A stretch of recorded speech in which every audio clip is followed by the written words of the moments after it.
үй бүлөдө көп нерсе тынч, жакшы, урушпай, талашпай жашай турган нерсенин дагы бир нерсеси бар.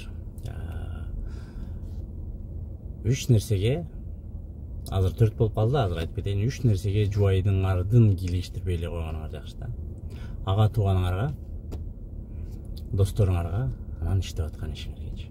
То есть 3 нерсеге кийлигишсе эле жубай деген эми бул неме да, айым киши любой нерсени башкача воспринимать. Любой нерсени бүт денеси, ою, акылы, эмоциясы менен воспринимать этет да. Анан ошол эле үй бүлөлүк вопросторду ага туугандары менен үйлөнгөнгө чейин анча-мынча кемчиликтерди чечип келаткансыңар. Анан ошондой кемчиликтер үйлөнгөндөн кийин чечилбей калышы мүмкүн. Неге? Анткени жубайыңар башкача воспринимать этет дагы, ошону силерге башкача жеткирет. Ошол эле досторуңар менен деле анча-мынча уруш, талаш, капачылык, карыз алып бербей койгон нерселер оңой эле чечилип келаткан. Анан үйлөнгөндөн кийин чечилбей калат. Анткени ошол нерсени дагы бир жолу айтайын, жубайыңар силерге башкача алып бериши мүмкүн да. Ал деген жакшы, силерге жакшылык каалап эле, жакшы эле ойдо айтып жеткириши мүмкүн. Только сага жакшылык каалап элечи. Бирок ал андай болбой калат да, көп учурда. Мисалы, жигиттер жөн эле анча-мынча нерсени өткөрүп коет, байкабай калат, чечип коет, жеңил. Анан ал жубай үчүн аябай оор болуп калышы мүмкүн да. Анан силерди башкача тарант эте берип, силердин оюңар бөлөкчө бузулуп кетиши мүмкүн. Досуңарга дагы, тууганыңарга дагы, коллегаларыңарга дагычы.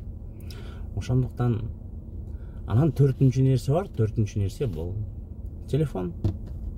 Азыр чыкты бул. Телефонго жубайыңар кийлигишти дегенче күндө 2 жолу турецкий сериалда куруш болуп турат, это 100%. Как минимум. Ошол эле учурда ар бир телефонуңарды эч күнөөңөр жок болсо деле телефонуңарды жубайыңар алган сайын силерди миңдеген критикалар өлүп турат да. Ошондуктан жакшы жашоонун, тынч, спокойный жашоонун жолу эмне бул? 4 нерсеге кийлигишпей эле койсо жакшы да. Ошондо адам эмне болот? Эркек эмне болот? Туугандары менен да жакшы болот, достору менен да жакшы болот, иши да жакшы болот, телефону да тынч, нерви да тынч болот да. Эми бул окончательный версия эмес. Көп учурда, азыркы учурда эми тамак таап келген жубай болуп калды, үйдү бага турган айымдар болуп калды.